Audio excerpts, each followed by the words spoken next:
Hi, everybody. Good afternoon. Good afternoon. Okay, I have a couple things at the top. Please bear with me. So, on Saturday, a suspect shot and injured 5 individuals along Interstate 75 in Kentucky and is still at large. We are praying for those who were injured and wishing them a speedy recovery. The president was briefed over the weekend and he urges residents to remain vigilant and listen to local officials as they continue to investigate. The administration is in touch with state and local officials, and federal law enforcement is supporting the local investigation and efforts to apprehend the suspects. Next, we are praying for the thousands of Americans under mandatory evacuations under orders out west. Senior administration officials are monitoring the fires, including the Line Fire in California and the Davis Fire in Nevada, and are in close touch with state and local leaders to ensure they have the resources they need. Over 7,000 federal personnel are supporting local firefighting efforts across multiple states.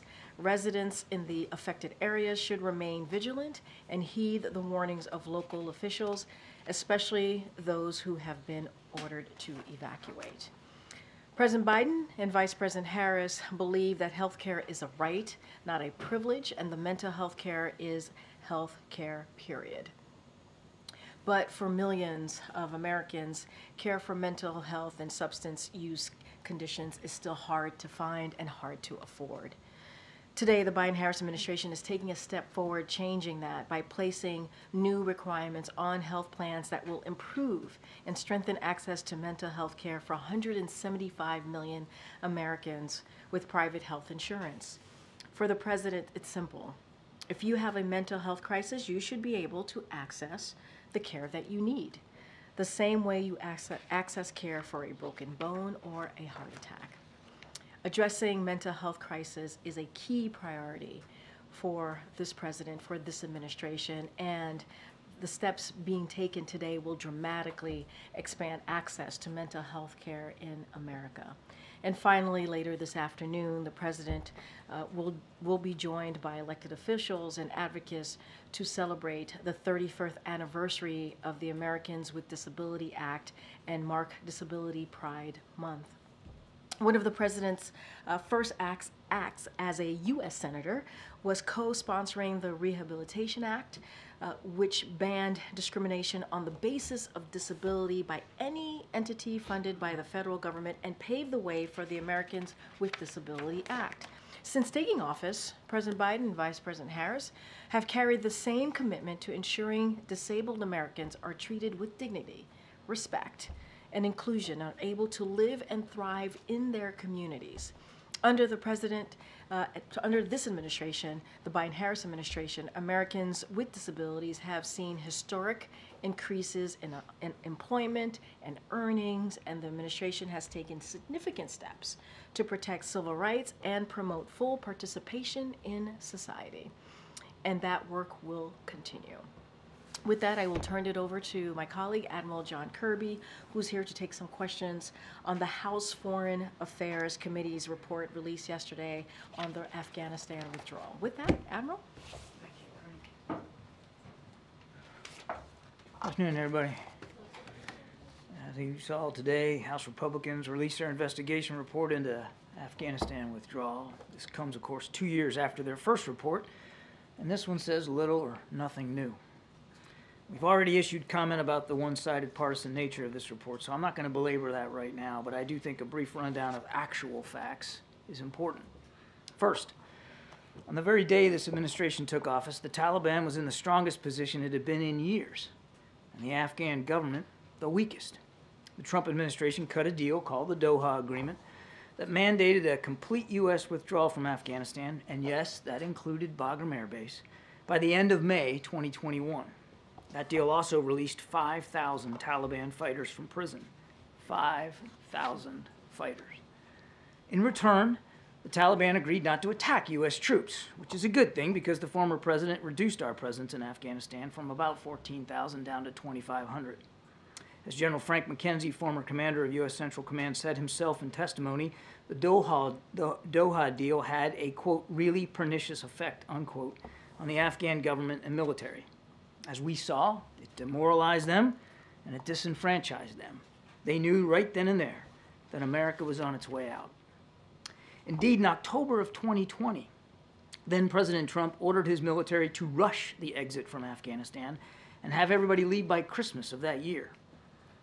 President Biden, for his part, faced a stark choice when he came to office. Abide by the flawed agreement and end America's longest war, or blow up the deal, extend the war, and see a much smaller contingent of American troops back in combat with the Taliban. He chose the former, and he was able to buy additional time to prepare for that withdrawal all the way into the summer. And we as a nation are safer for it. Any and every discussion about what happened in Afghanistan has to start right there. Sadly, the report does not dwell on it. Now, there's some other falsehoods, too many to mention, but a few do stand out, and I'd like to tick them off if you don't mind. One, there was, in fact, planning for evacuations, planning that started in the spring of 2021 and included all the requisite agencies. In fact, the Department of Defense pre-positioned military units in the region so that once a decision had been reached to evacuate, they would be poised to respond in a timely fashion. Two, there was no fine-tuned assessment of how fast things would unfold in August of 2021. It all moved a lot faster than anyone anticipated. As the Taliban moved in, Afghan forces stopped fighting, and the Ghani government fled. As then chairman of the Joint Chiefs of Staff, General Mark Milley said, quote, "Nothing that I saw indicated a collapse of this army and this government in 11 days, end quote. Three, there was no point in securing Bagram Air Base for use during the evacuation. Doing so would not only have required thousands of additional U.S. troops, but also would have required a dangerous trek by evacuees over Taliban-controlled territory, making the evacuation even more difficult to execute than it already was. 4, there was no handover of U.S. equipment to the Taliban. That equipment had been provided to Afghan security forces appropriately and with congressional approval over the course of 2 decades of war. That equipment was left by those Afghan forces when they surrendered or stopped fighting. And 5, there was no deception, lying, or lack of transparency by this administration, either during or after the withdrawal. We did the best we could every day to keep the American people informed of what was happening. We conducted our own after-action reports and shared those too with the public. And as I mentioned, we cooperated extensively in this investigation and we continue to work with the War Commission. Ending wars is more difficult than starting them. President Biden knew that. He acknowledged that. But it doesn't mean that the decision to end this one was wrong or that the withdrawal wasn't conducted as professionally and as bravely as was humanly possible given the circumstances. It doesn't mean we don't grieve and mourn with the families of those whose lives were tragically taken during the withdrawal, especially at Abbey Gate on the 26th of August of that year. And it doesn't mean that we don't still look with awe and admiration at the many thousands of men and women who waged this war over the course of 20 years. Troops, diplomats, intelligence experts, contractors, and civilian employees from this and dozens of other nations. They accomplished the mission for which they were sent to Afghanistan. They helped make us a safer nation. Sadly, 2,461 of them did not make it home. And many of those who did still struggle with the wounds of war, seen and unseen. As the President has said, we owe them and their families a debt of gratitude that can never be fully repaid. But now that the war is over, our nation can better focus on other pressing national security interests around the world. We would do well in all this partisan rancor over the withdrawal to remember that. Take some questions.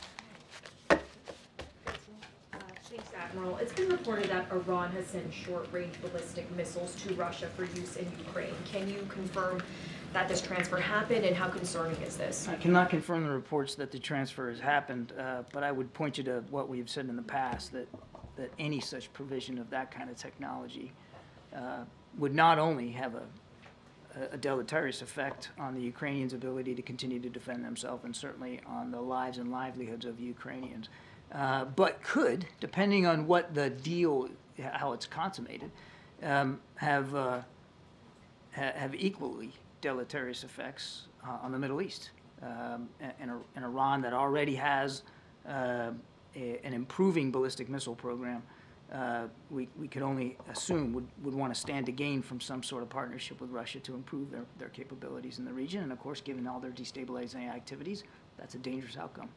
And is the White House prepared to increase pressure on Netanyahu to accept a ceasefire deal, potentially doing something similar as the United Kingdom in terms of withholding more weapons? I can't think of anything we haven't put more pressure on ourselves on than to try to get this deal. And we still, I think I just drew on myself. I think we know how urgent this is. And we're working night and day to try to see if we can get a deal in place. Hamas is the main obstacle to this right now. Thanks, Admiral. A couple of things. Firstly, on Afghanistan, so would you argue that the withdrawal is a success, or do you admit that there were failings involved in that? I'd point you to the after-action report, where I think we've been very clear about the planning efforts and the execution of the plan. No plan of any operation whatsoever ever goes exactly according to the dictates by which you laid it out. Clearly, there were moments of great violence, and there were moments of mission execution that didn't go exactly the way we wanted it to go. I mean, nobody's walked away from that. But in the main, we were able to get 120,000 some odd folks out of there safely, with an airplane taken off about once every hour. And again, we've laid it all out in an after-action report that the State Department did, that the Department of Defense did, that we did here.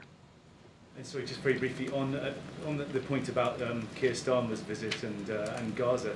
I mean, is the president going to be pressing Prime Minister Starmer to perhaps reverse his decision on the arms sales, or conversely, might he be seeking some advice about about how the U.S. might do that and halt arms? We're looking forward to the visit. There's an awful lot to discuss. I think you can expect the Prime Minister and the President to talk about what's going on in Ukraine, what's talking about the Middle East, even in the Indo-Pacific. This isn't about twisting arms or trying to change minds. The British government has made their determination about arms provisions to Israel. We respect that. That's for them to speak to. This is about how we move together as principal allies and good friends on a range of foreign policy issues. And I think it's fair to say that that as part of this meeting on Friday, it will focus heavily on an extended agenda of foreign policy issues, expanded agenda. Thanks, Karine. Admiral, there have been requests, or there have been signals from congressional Republicans they'd like to continue this investigation into what happened in Afghanistan. Has the White House received any more requests for people to testify? Would they entertain them? I'm not aware of any additional requests for more testimony. Has anyone from the White House or the broader administration been invited to tomorrow's gold medal ceremony for the families of the 13 service members who died? There will be quite a few from the Department of Defense, both in terms of active duty admirals and generals and civilian political appointees in high leadership positions that'll be there. And on going back to sort of accountability and after action, was anyone ever held accountable by the president directly for what happened with the withdrawal in Afghanistan? And if not, remind the audience why not. We have all held ourselves accountable for the progress of the withdrawal across the administration, and it was a true interagency effort to get those 120,000 people out and to make sure we removed our diplomats and our military personnel safely. As I said, Ed, not everything went according to plan. Nothing ever does. And we mourn the loss of those 13 lives at Abbey Gate every single day here. Their sacrifice is not forgotten. But again, we hold ourselves all accountable for that. One other part of the world, because there's been some movement regarding Venezuela just in the last day. The opposition candidate, Mundo Gonzalez, is now in Spain seeking, or expected to be granted political asylum. There's been a lot written and reported in the last few days about what the administration may or may not be trying to do to get Maduro to leave by the end of the year, before his next term would begin, even though the U.S. and others don't necessarily think he has. What is the latest on what the U.S. is trying to do, and would they ever help Gonzalez come back to Venezuela? I don't get into hypotheticals one way or another about Mr. Gonzalez and what his future might be. He wouldn't have had to seek political asylum if he wasn't accused of trumped-up, ridiculous charges and forced in that manner to flee his own country. What needs to happen next is Mr. Maduro needs to heed the call of the international community and, quite frankly, the Venezuelan people, and release the data so that the whole world can see what the Venezuelan people, who they voted for. and that their democratic aspirations are met. We have in the past, you've seen, levied sanctions against Mr. Maduro and his regime. I don't have any announcements today, but I can tell you we're constantly looking at what our options could be going forward, depending on the decisions that Maduro makes. And does the White House anticipate any surge in illegal border crossings or attempts to do so because of the instability in Venezuela? Haven't seen that play out. I mean, obviously, we'll watch this as closely as we can. As you well know, the numbers at the southern border have reduced and reduced significantly in the past months, but have not seen any indications of a surge coming out of Venezuela. John, China said that they'll be holding joint naval air drills with Russia starting this month. What's the level of concern from the administration that these two countries are cooperating? Is this a sign of deepening cooperation? I think it is, sure. We've been watching this defense relationship grow and deepen over the last couple of years to include the exercise of their militaries in both the air, at sea, even on the ground. So we'll watch it like we watch all exercises, but these are two nations that don't have a long history of working well together, certainly not militarily. These are two nations that don't necessarily fully trust one another in the region or beyond, around the world. So I see no reason for us to change our own military posture or deterrent posture as a result of this exercise. This is a long-planned exercise. It's a part of their regimen. So we'll watch it and monitor, but there's no, there's no dramatic, imminent concern about it. All right, just a couple more. Go ahead.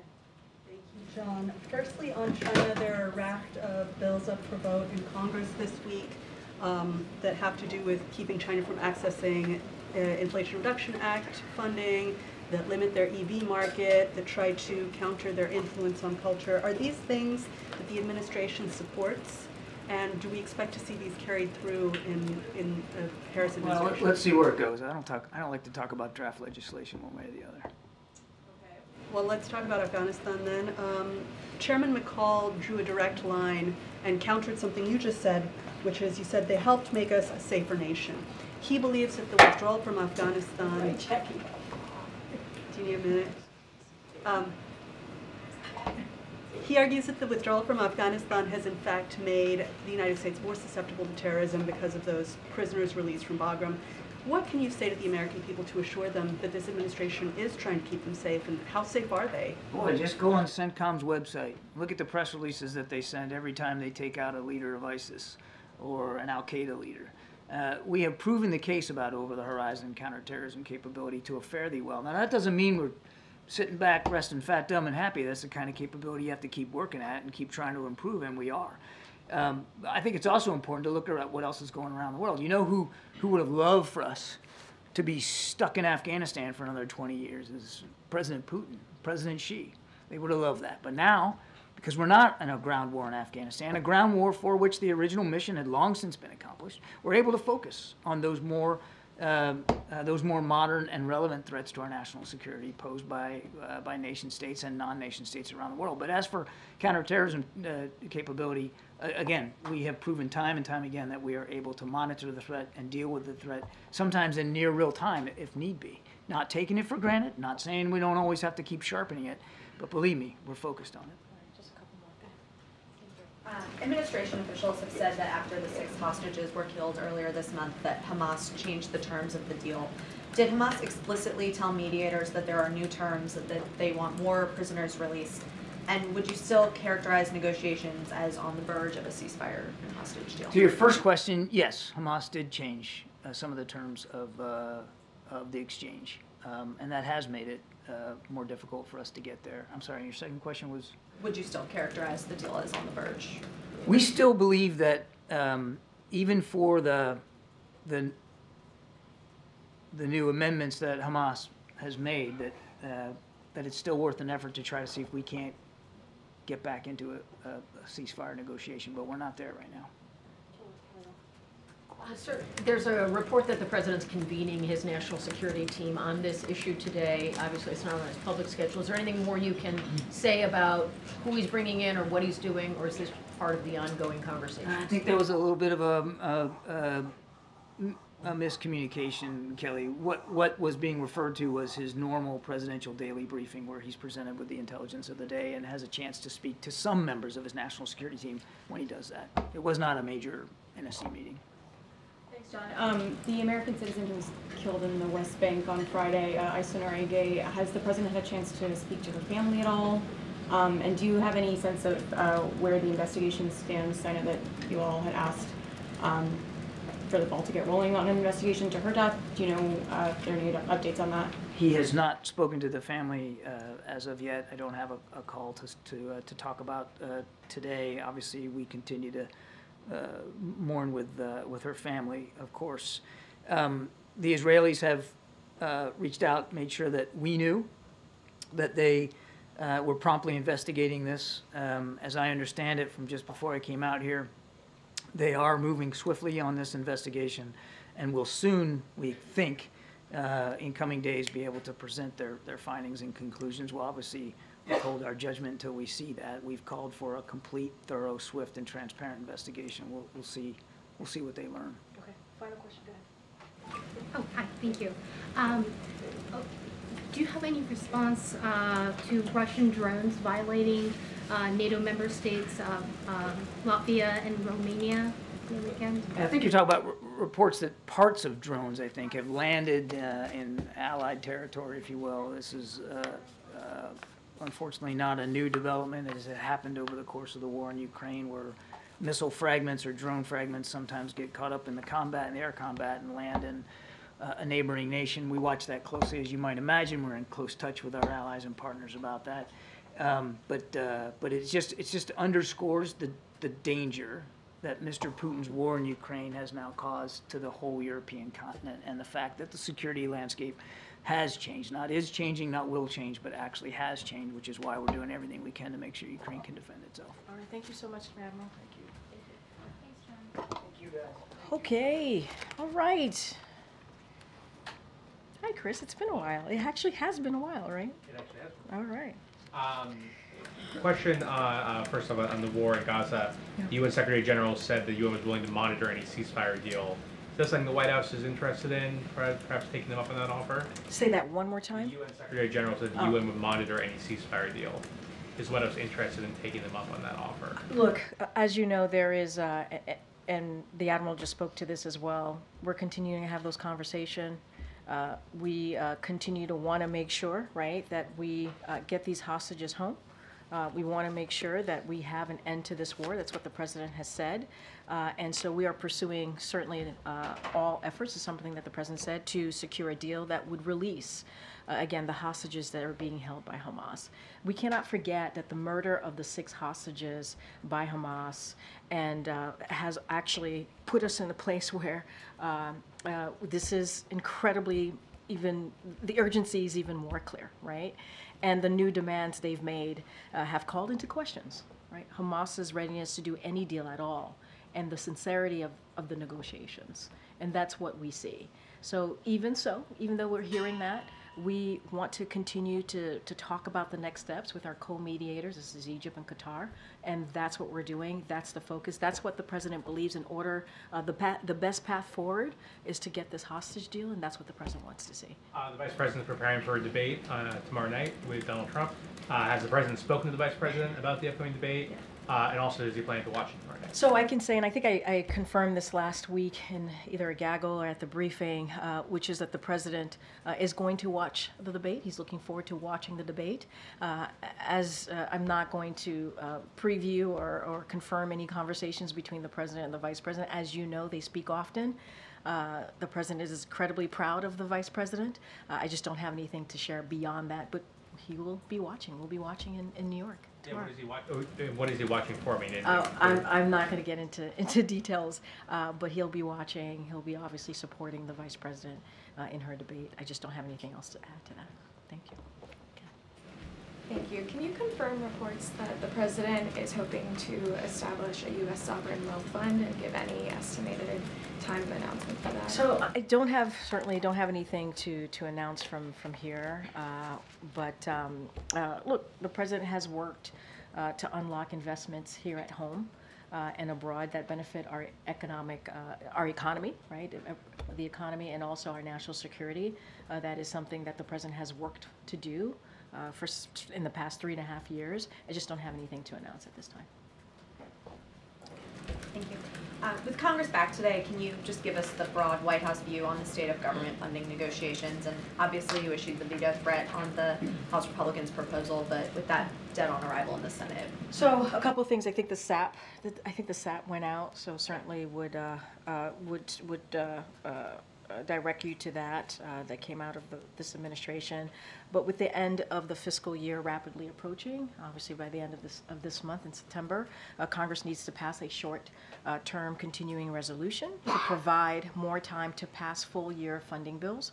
We urge Congress to do this quickly, to pass this quickly, to keep the government open. It is really easy. It's like their number one job. They know how to do this, to keep the government open and provide that emergency funding for disaster needs. I just talked about that at the top, about the needs that we're having just right now out west, as they have done on a bipartisan basis. They've done this before, many times in the past. They need to get this done. The proposal from House Republicans is not a solution. It's just not. It contains a partisan poison bill, would erode our national defense, undermine our competition with China, fail our veterans and seniors, abandon communities struck by disasters, and hurt programs that support small businesses while making healthy tax cheats pay what they owe. So House Republicans should stop wasting time. I've said this many times before, repeat it at this podium, and to do their jobs for the American people by keeping the government open. It is a simple job. It's their number one job as Congress, is to keep the government open, and we believe it should be with a short-term CR. Okay, Selena. On that point about government funding, how is the White House engaging with the Hill on this, and does the president have any plans to meet with congressional leaders in the coming days? So I'll take the first question. OMB, Leg Affairs Office, are in close touch with House and Senate leadership on the need to pass a short-term CR to keep the government open. And I laid out what it would do if we didn't, and what it would erode, example, for our national security, as we just had the National Security Council rep here. We're coordinating with Democratic leadership on the best path forward for a short-term CR. And so this is something that, again, they need to do right away. They've done it before, many times before, in a bipartisan way. It is their number one job. Again, OMB and our Leg Affairs Office. And to your second question, the president speaks regularly with congressional leaders and gets updated regularly as well from his staff. And Congress knows how to do this. They do. They know how to do this. This is the most basic thing, most basic part of their job, is to keep the government open. So they know this. They don't need to hear from the president on this directly. They know this. They know this. And they can do it in a bipartisan way, as they have in the past. And on the debate, when's the last time that President Biden spoke to Vice President Harris, and do they plan to speak again before she takes the stage tomorrow night? And just anything you can share about the advice or words of encouragement, or just what those conversations have been like? I'm not gonna detail any private conversation that the president and the vice president has, whether it's debate or not debate. It's not something that I'm gonna do at all. But I don't have a readout of the last conversation that they've had. What I can say is that he'll be watching. He supports, obviously, the vice president, is very proud of her, and I just don't have anything else to add. And will the president be watching with staff or his family tomorrow night? The president will definitely be watching. I know I will. I know you all will. I don't have anything beyond that. Yeah, Jackie. Thank you, Karine. 31% of... Good job on... Thank you. It had wings and now it's dead. 31% of... I killed a bug. You're welcome. It was very anyway. It was very dramatic. Someone had to do it. I know, and the job was done. The job was indeed done. Thank you. You got the job done, for Thank sure. you. 31% of registered voters said in a New York Times Siena poll that they still need to learn more about Vice President Harris. So why is she spending so much time trying to define Trump and link him to Project 2025 rather than define herself? I mean, look, those questions, obviously, those are campaign questions. You would have to ask the campaign, and that is for them to speak to. And what I will say is, what I can say is that As far as contrast, the contrast can't be more clear. It couldn't be more clear. If you think about 4 years ago, America was reeling. It was reeling. In a once-in-a-generation pandemic, it was isolated from the world stage. Crime was up. The middle class was sidelined. We saw an insurrection on January 6th in 2021 that the former president led. And so, and you think about today, where we are today, 3.5 years later, we're leading the strongest economy in the world. You hear the comeback stories in places like Milwaukee, to Dayton, to Scranton, Pennsylvania. And so we have done what people said we couldn't do, which is turn the economy around, turn the country around, be a leader on the world stage. And I think it's important for Americans to know and to be reminded where we were and where we are. And look, and the president certainly agrees with her. He agrees with her, her leadership, her policy decisions. He agrees with her when it comes to making sure that, we need to make sure that we stop what Maganomics, right? When you think about the $4,000 tax hike on working Americans. You mentioned Project 2025. That's something Republicans support. Is a radical idea, a radical policy agenda. That's going to do more harm to the American people. Trump has repeatedly disavowed it, distanced himself from it. I mean, and I said Republicans. That's something that Republicans support. So this is not anymore being cast as something that Trump embraces? Let me just get that straight. I mean, look, you asked me a couple things. You asked me about the contrast, why she continues to make the contrast. You have to talk to the campaign on her strategy and how they're moving forward. I laid out for you the contrast could not be more clear where we were when we walked into this administration, when the president walked into the administration, where we are today. And that's because of this leadership of this administration, the Biden-Harris administration. Project 25 is something that Republicans, I'm not going to speak to the president, the former president on this, but that Republicans are pushing. It's a radical idea. We're talking about more radical abortion bans, cuts to law enforcement, cuts to education, repealing Affordable Care Act, and repealing the Inflation Reduction Act, which, by the way, beats Big Pharma, which is something that many elected officials tried to do and couldn't get done. The Biden-Harris administration tried to get it done.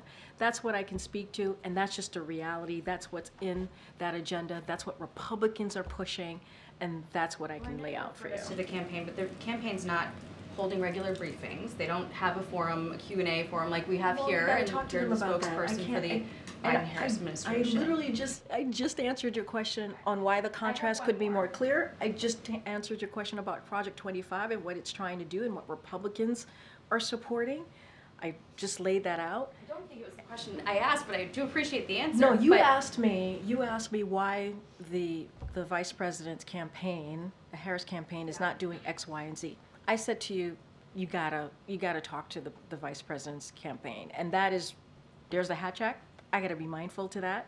You know that. That is, I can't answer that question. How about I try one different way? But I can talk to contrast. You asked me about contrast, and I just laid it out. Thank you. I appreciate that. Does President Biden define Vice President Harris as a progressive Democrat?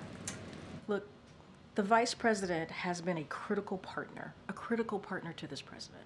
All you got to do is look at the record and what we have been able to do in the past 3.5 years, the Biden-Harris administration's been able to do. You think about the economy, you think about healthcare, and you think about these really important generation-changing legislation that are now laws, obviously. I just talked about beating Big Pharma. That's important. That was the Inflation Reduction Act that only Democrats voted for. Now Republicans want to repeal. They want to take that away. Taking away lowering cost for the American people. And so, to be clear, lowering cost on medical care and pharmaceutical drugs and also energy bills, right? That's two really big part of the Inflation Reduction Act. The president is not going to be labeling the vice president. She has her policies that she is, obviously, that he's in line with, that she has put forth in the past week or so. He supports her, he believes in her leadership, and that's what I can share with you. we are allowing for a contrast with Trump, but not a contrast with other Democrats. Because Senator Bernie Sanders, for instance, said that he still views her as a progressive Democrat. He said that she's, in fact, not abandoning her ideals, but making a pragmatic play toward the center to win the election. And that sends a chill down the spine of some people who might be in the middle or to the center right, considering her, and when she's been trying to position herself as a more moderate figure now than she was in 2020, where does she stand exactly? So, first of all, the senator is going to speak for himself. That's for him to speak to. I'm not going to get into I agree or disagree with him. What I can tell you is this president believes in her leadership and believes in her bold policy agenda. That is something that the president is in line with her on, right? And we're talking about strengthening the middle class. That's what we believe her bold policy agenda continues to do. And that's important. You hear the president talking about building economy from the bottom up, middle out, and strengthening the middle class. We're in line. More economic opportunity. The president wants to see that. And we're talking about like tax cuts for working people, fighting corporate pricing gouging, lowering costs, having the wealthy pay their fair share. We're in line. We're in line with what the vice president is putting forth. Her bold policy agenda to make sure that we do not leave people behind. I'm not going to stand here and label the vice president. The senator has every right to say whatever he wants to say. What I can say is the president agrees with her bold policy agenda and her leadership. Wait, did I just call on you? Okay, let me just try and get other people. Go ahead, Karen. Go ahead, Karen. The Congressional Black Caucus today released its corporate accountability report on diversity, equity, and inclusion. It asks corporate organizations to reaffirm their commitments to DEI, update on racial equity investments, and work with the CBC to create legislative solutions that will help close the racial wealth gap. Does the administration have a reaction to this report? Have they engaged with the CBC or advised them about this report at all? So it just came out. We hadn't had a chance to review the report, but you know this is something that this administration believes, how diversity is our strength. You hear the president say this, and that is something that the president believes. And that is true whether it's in schools, our military, or businesses. It is important. And it is true for our government. Where he has assembled the most diverse presidential administration in history. That is something that this president and this vice president has done. And just a couple of things. In June, when senior White House officials, they were able to welcome business executive and civil rights leaders to the White House for a discussion on ensuring how Americans have access to economic opportunities. That wasn't that long ago, just a couple of months ago.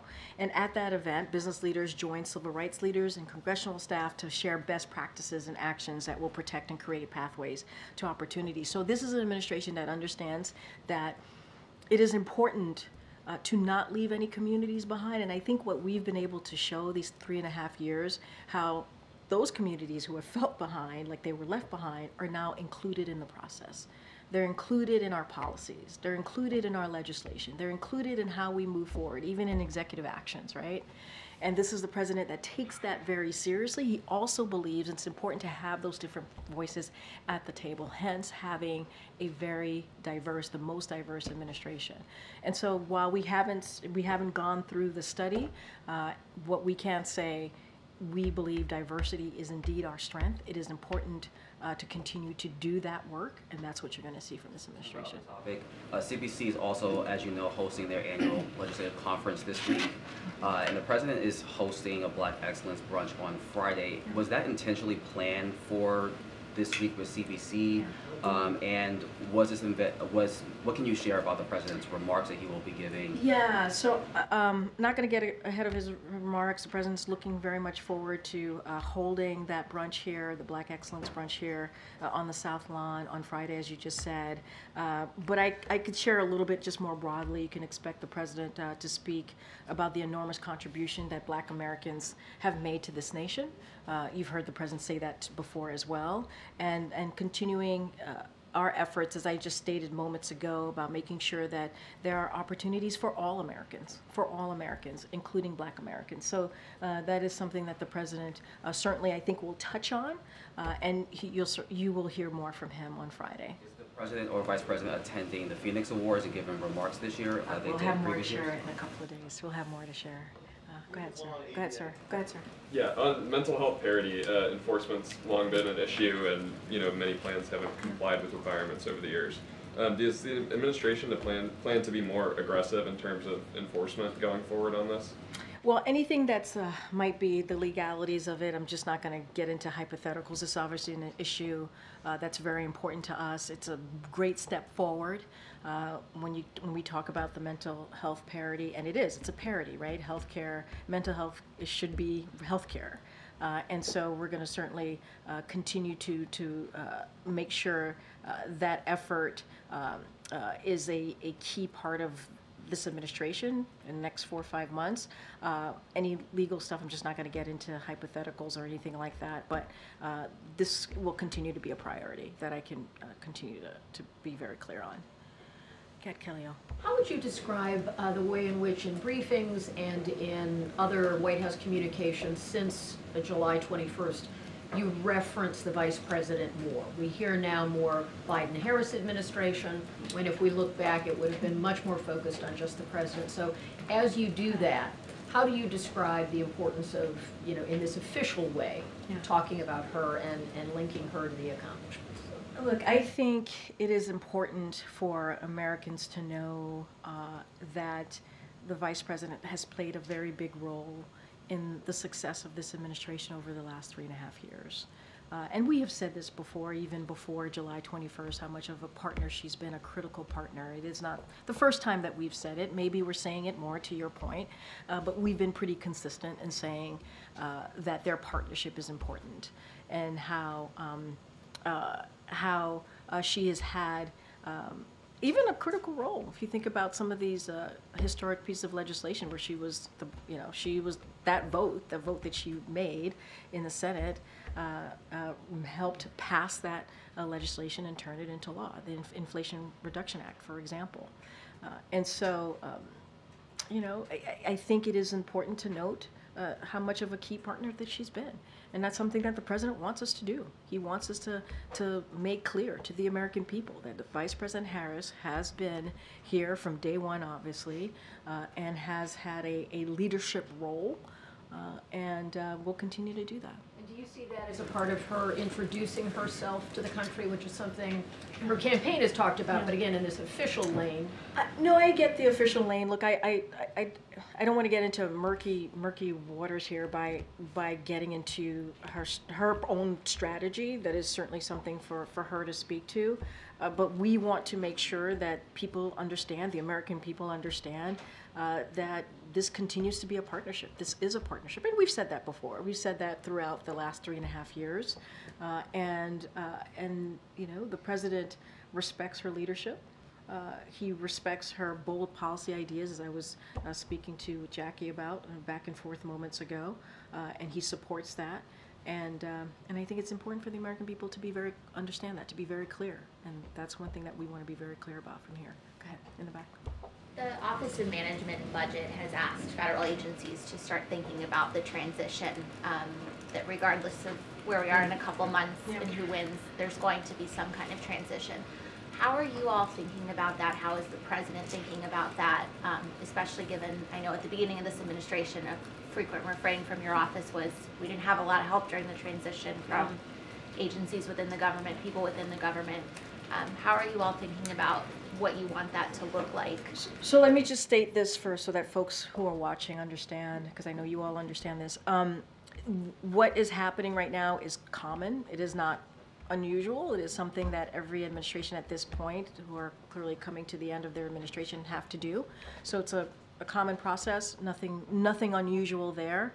I'm sure we will have more to share to your question, but the president, look, when it comes to the job that he has had for the last 3.5 years, almost 4 years, he takes that very seriously. He takes everything that he does, everything that comes out of this administration very seriously, because it's about the American people. It's not about him. And in order to have a a successful government, he has to have that leadership to make sure it's a successful government, right? It doesn't matter for him or whoever is next. So I'm certain we'll have more to share. But again, it's not unusual. The president's always going to do what's right for the American people, and this is part of that. The last transition was, you're talking about how it's not unusual for government to start thinking about this, but the last transition was anything but usual. Yeah. I agree with you. I'm not disagreeing. Disputed. But that's not going to be what this president does. Has he given any specific guidance? Has your colleagues begun thinking about how you want to make it different? I mean, 4 years ago was not normal for a lot of reasons. You are exactly right. I'm not disagreeing with you, and we do not want to go back there, right? We do not want that. We do not want to repeat what we saw the last time around in the last administration. It should not be about someone's personal agenda. It should be about the American people. And I think if you've seen anything, especially these last past couple of months from this president, is that he cares. He puts the American people first, and that's how, in your question, that's what he's going to do. He's going to do what's right for the American people, and how do we move forward in the way that we put them first. That's the best that I can answer that for you. Thank you. No problem. Karine, good to see you. I wonder what the White House makes of former President Trump's comments over the weekend saying, when I win, those people who cheated in elections in 2020 and 2024 will be prosecuted to the fullest extent of the law. Have you seen those comments? Has the president seen those comments? And what do you think of them? I could say I have not spoken to the president about those types of comments.